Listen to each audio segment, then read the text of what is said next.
All this V8 supercar action from East London is proudly brought to you by LSB Group and their associate sponsors.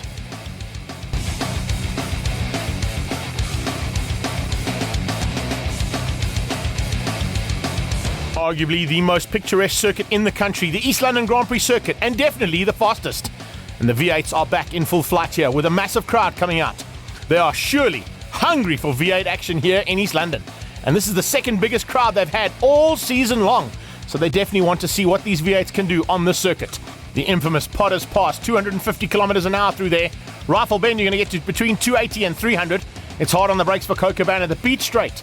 The S's are always difficult, and the first time that the car goes through on the left-hand side of the car in action, Cox's Corner, the sweep, the back straight, and beacon takes us through the East London Grand Prix circuit. Final adjustments now on the big Hoosier tyres. Who is going to have what it takes to get to the front end in qualifying? It's going to be extremely close, and I think we're going to see Mackie Adlam and Lonica Martins on the front row, but let's catch up with Terry Wolford. The Fuchs Falcon is running nicely, not quite the sort of lap times that we were expecting. We were probably a little bit off, but you know, we had limited practice time yesterday, sorting out a few issues, changed the gearbox till late last night and that. So, you know what, the race is, it's a long day. There's 2 heats, and you know, we've got a good race for the first race lined up, and then obviously we've got the reverse grid in race 2, which I think is going to be a spectacular event for the crowd out there. I'm not very happy with qualifying, but in practice the car was very good. We had a few problems in qualifying with the car. I got a slow puncture on the right rear, so I have to come in. I couldn't do a lap, so I'm right in the back. And then we just need to thank you, Isaac Spies and LRP Ultimate Raceway, for making it possible for us to come and race down here in East London. A stunning track. We got beautiful crowd here, and the weather is beautiful. So I really think we can have a good day. I'll do my best from the back and see how we can do. The engine in the car broke a crankshaft, which was the good engine, obviously. So we've stuck the old dog in here, the Old Faithful, which is about 70 horsepower down. And we struggled with it. Only got to bed at about midnight last night. But it's running now. Not the quickest car in the field, but I think all things considered, I think we're 4th or 5th on the grid. I can't complain. Unfortunately, my transponder only picked up 3 laps. And I did 9 laps. So yeah, I mean 9 laps and I only picked up 3. So I think the transponder did me in a bit, yeah. But the car's awesome. I love it here. The track is great. And it looks like it's going to be a lot of fun today. All the glory to God. We managed to replace the diff, unfortunately, with a wrong ratio. But qualifying went well, and we're excited for the race. Looking forward. Yeah, we're reasonably happy. 3rd on the grid is not really where we want to be. Obviously, 1st is what we strive for, but I think there's going to be an interesting race, and it looks like the cars are stacked up on the very low 21, so we're in for a hang of a race. We had a few problems this weekend. First of all, I just want to thank my dad for working so hard, the team. Qualifying went good for 2 laps, 3 laps maybe, and then the up came off. I'm happy for I only had like 10 laps yesterday where the other cars had more, so I did my best now, and when I wanted to go faster, then the up came off. So yeah, we'll fix it and see what happens in the first race.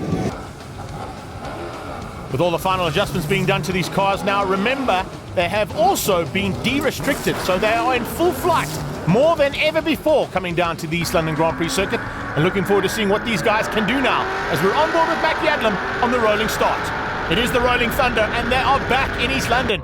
And the East London Grand Prix circuit are in for a feast of motorsport as they head down towards Potter's Pass for the first time. Adlam gets the whole shot. He slots through. Terry Wolford tucking in at about 7th or 8th place there. And you can see he's got a little bit of work to do to catch up on Ben Morganroot as he heads down into the very fast Rifle Range. Larry Wolford through Rifle Range. Look at the concentration there on Wolford's face as he gets down onto the braking markers. Already looking to go up the inside of Lonica Martins. There are no more white line rules, which is great for V8 racing. And as they come through Cocobana Bend for the very first time, a little sideways from Larry. Green flags waving, sideways, and here we go on board with Duplessis. Duplessis coming up alongside his stablemate and looking for a chance to pounce on the Black Jag. Can he make his way through early on? Yes, he can. Makes up 1 position in the very early stages, and that's always a good thing. Coming up into the S's, and now through the complex. Morganroot under a bit of pressure, as you can see. Terry Wolford looking to get through the field rapidly. We heard how good his car was. Hopefully it's working as well as what he had hoped for throughout the day.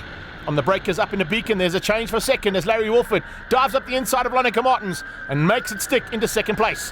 He goes hunting for the man who currently holds the lap record here in a V8, and that is Mackie Adlam out front and pushing hard in the Adlam Auto Racing and Stardust Communications V8 Jag. He heads down into turn 1 and wow! Around the outside, eventually Larry gets to make it stick, but Lonneke was keeping him honest. The young lady driver, the first lady driver to win in a V8 race, sitting there in the third spot. Nice maneuver here from Roof du Plessis as he starts to make his way through the field, but you can see he's in with a big battle here. Thomas Reeb in the Coca-Cola car having a super run. And not quite where he wants to be, but definitely getting better and better as he tries to go up the inside of Steve Herbst. Herbst opens up the door, and looks like that Holden might just squeeze through. Yes, gets ahead, but problems ahead as well as he take evasive action there on Rolfie du Plessis, who's had a problem in the complex and pulls to the sideline. This is a big battle here between one of our youngsters and one of the stalwarts in the class, but let's crank it up in V8 Supercars.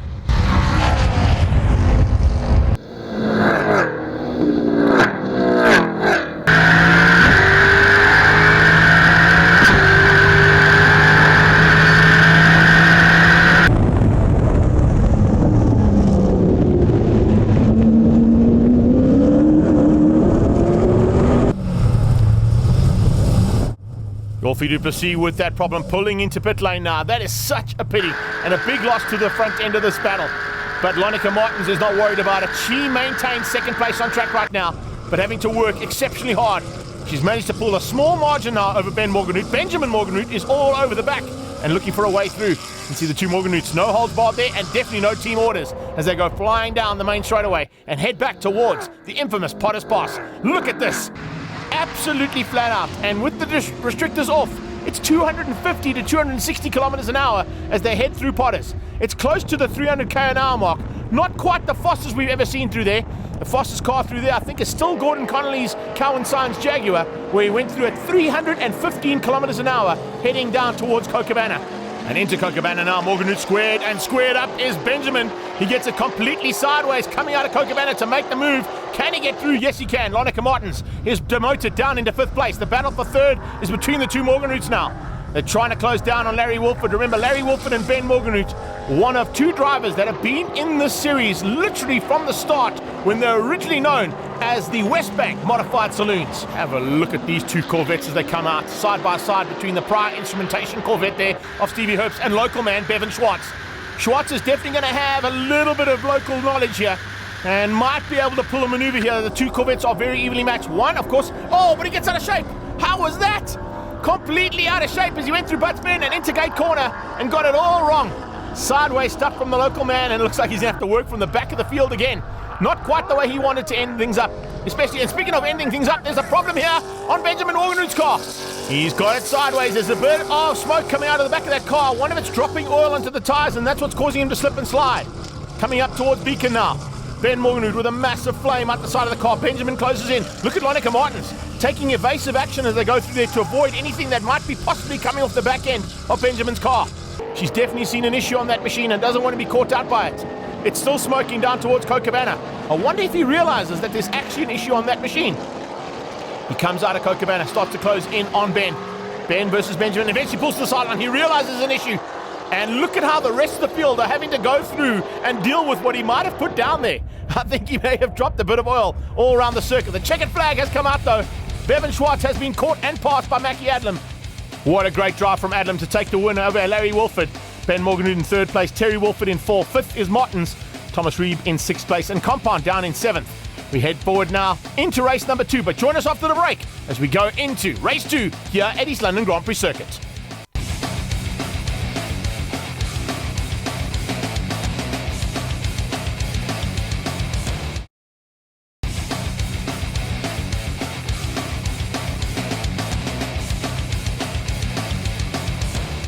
Welcome back to action from the V8 Supercars at the East London Grand Prix Circuit. And here they come on their formation lap now to get ready for race number 2. Great to see, in the background, I was about to say, great to see both Spies and du Plessis back in it, but pulling to the sideline is Lonneke Martins. Martins with an issue there, looks like the diff might have broken on that car, and that's her out of race number 2. Such a pity to lose such a big talented driver, and definitely one of the fastest ladies in the world, never mind in the country. This is race 2 action now. Proudly brought to you by LSP and all their associate sponsors. And at the front end, Morganhout leads things out, heading down towards Potters. On his tail, it's Wolford. Right behind is race 1 winner Mackie Adlam. And side-by-side action here. We're on board with Isak Spies as they head through Potters and into Rifle. And look at Rolfie du Plessis. He was on the outside of Potters. He's going to be on the outside of Rifle at close to 270 kilometers an hour on this first lap. They'll get very tight and very close to the 300 k an hour mark later on in the race. But oh, it's already sideways from Adlam. He is putting some black lines down and looking to get through early on. But he's got a battle of note right now. Not as easy when he starts at the front. If you've got to come through the reverse grid, it's a lot more difficult to get the car to the front end and to win a race. As they come through Butt Bend, into the gate corner and through the S's. Look at how tight it is. The first three are, just throw the proverbial blanket over. That's how close they are. This is the kind of action that this big crowd has come to see. Adlam Auto Racing with Mackie behind the wheel. Late on the brakes, up the inside. Can he find a way past on the 7-7? Larry Wolford has to give way, and Adlam goes up the second. Morganhood will see that. He knows that the other youngster coming out of Randfontein will know what to do to close in and possibly pass him. So Morganhood is going to have to go defensive now and keep him out. The sun is setting, and what an awesome shot as they come down towards Cochabana. 3 V8s, absolutely everything they've got. And into the sunset now. Oh, and it's still sideways from Adlam. He seems to be battling through Cochabana. The car is lit. He's trying to break that lap record that he currently owns. And oh, touching between the two Corvettes again.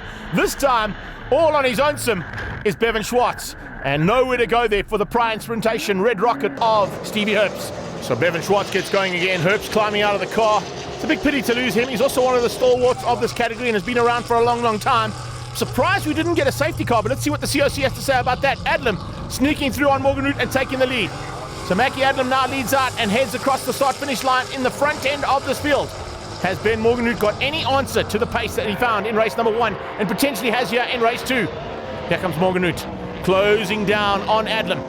Hard on the brakes into Cochabana corner, and you can see still on the outside here is Herbst's car. It's in a very precarious position, and the COC eventually is going to have to make a call on that, I'm sure. On board here with Isak Spies. Great to see him flying. Look at this man. Absolutely loving life in this V8.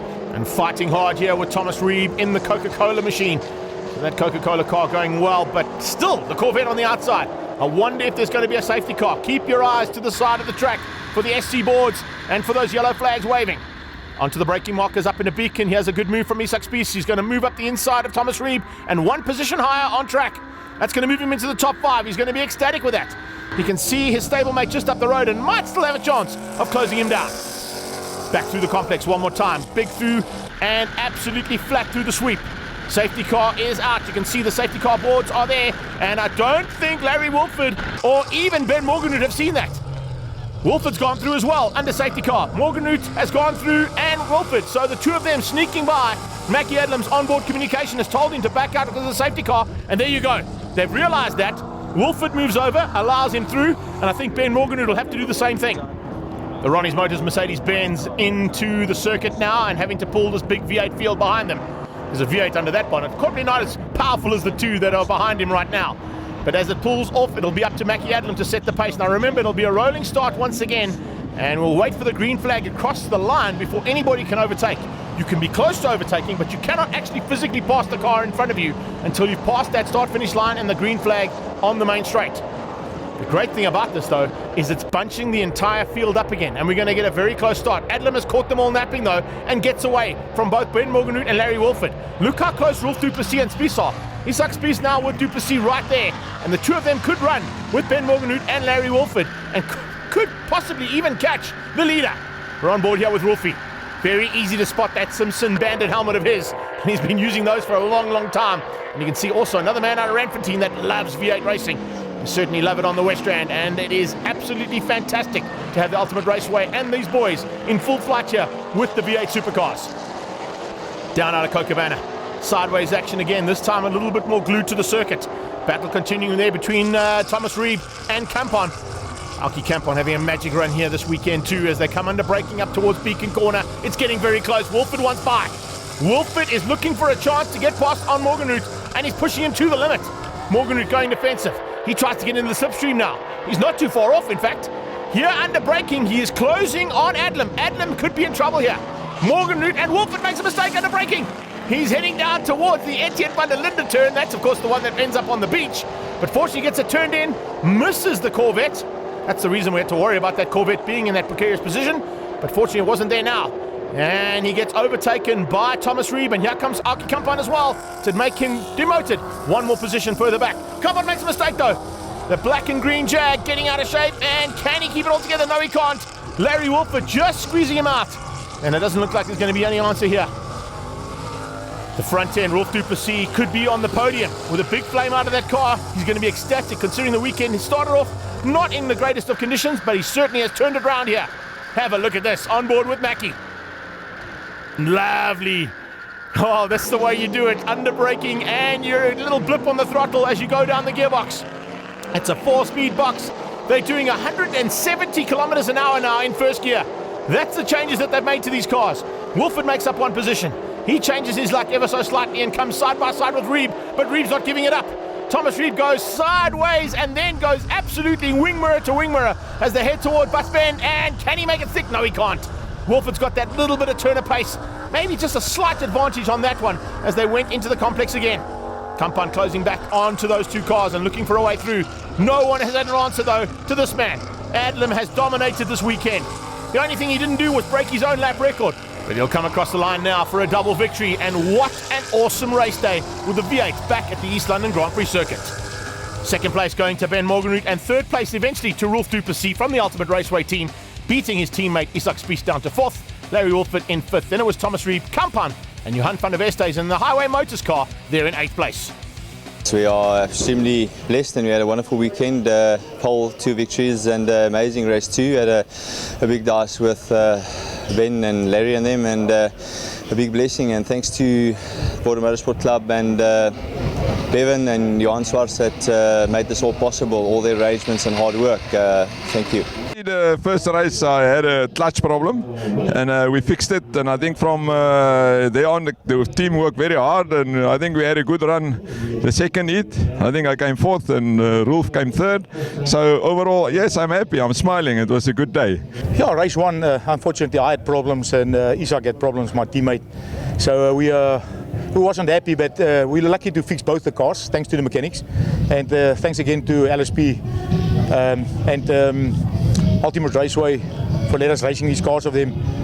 Yes, I'm very, very happy. The second heat, I went out, I started in the back, and I finished third. But we need some work to do in the cars. You know, it's not easy to race these cars, to jump in and race them, and you know you haven't had practice time. So yes, I'm very happy so far. Thank you. For V8 Supercars, I'm very happy. I mean, the cars are awesome. We had a great crowd. We had a brilliant second heat, which unfortunately I got to watch from the sidelines, starting from pole position, and unfortunately threw a water pump belt off. So instead of risking overheating the engine, had to bring it in. But sad, but you know what? Still a great race to watch. It's an unbelievable race actually. Qualifying went good until we had mechanical issues. Then heat 1 came, we thought we'd fix it. Well, we fixed that problem, but the first heat we struggled with an understeer, which we also didn't fix. The second heat, as I went for the green flag, the diff broke. So I think everything that could have broke did this weekend. So yeah. But anyway, I just want to thank all my sponsors, Royal Purple, who's here, Denmark Steel Services, and my team for taking care of my car and stuff, and then just for our Heavenly Father for taking care of us. Started off difficultly, we lost an engine. It's the first time I've raced this car. There were some setups issues, but as the weekend went on, the car got better and better. First race I ended third, Mackie won.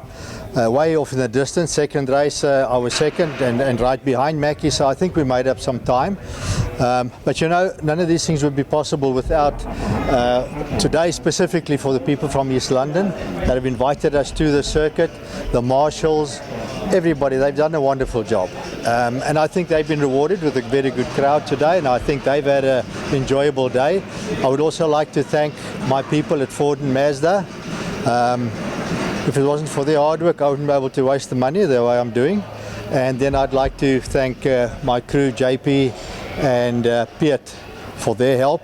And also my fellow competitors. When we had trouble yesterday, they all came, they offered to come and help, put in their time, which makes a big difference. First of all, let me say that we've had the most awesome time here. The people have made us feel so welcome. Everybody's gone out of their way to accommodate us, and it's just an awesome place to come and race. As far as the race weekend is concerned, we had a pretty good result. Yeah, we just had such an awesome second race. I think the first three cars put on a real good show. Pity about the safety car. It kind of, although it pulled things together, it also had an impact on the race, but it was an awesome weekend. It certainly was, Larry. We look forward to a panel discussion now on the future of V8 supercars.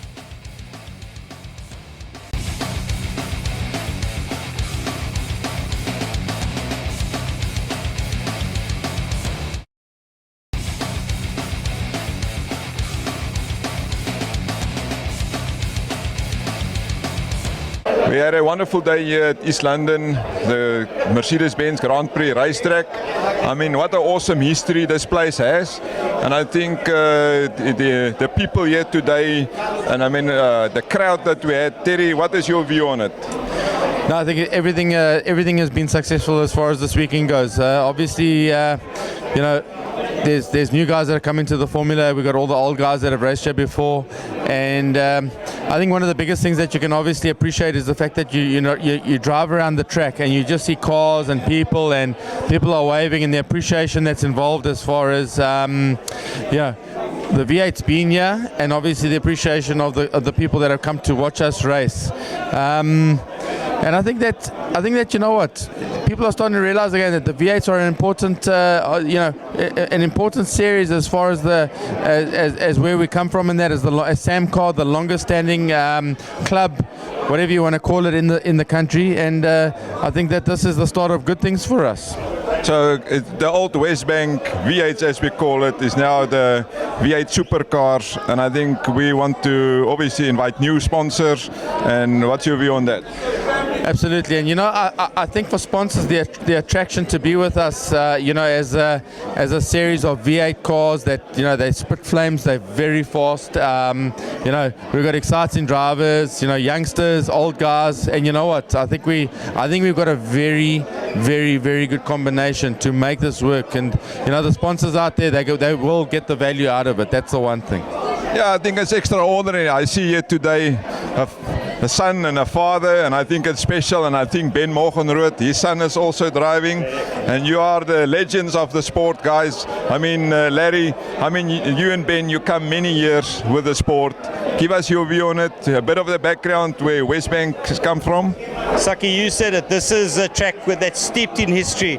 It's the original Grand Prix circuit, and what an absolute pleasure and privilege to be able to race here. And for fathers and sons to race at a circuit like this and be racing some of the fastest cars in this country, and I'd actually be bold enough to say the fastest cars in the country. And it's an awesome place to come. It's an awesome venue. The people here have made us feel so welcome, and for me to race against my old friend and foe, Ben, and to have our kids racing alongside us. So the formula's actually in a very, very healthy position, because the older bullets are bringing the kids in. We've got some new drivers, some very exciting drivers, and we've seen our numbers grow, and it's only going to go from strength to strength here, Saki. So, and then a big thank you and a big accolades to you as well, because you've made this happen. You've taken this thing, you've embraced it, you've actually run with it, and we feel this thing. So it's a really, really positive vibe that we're getting here.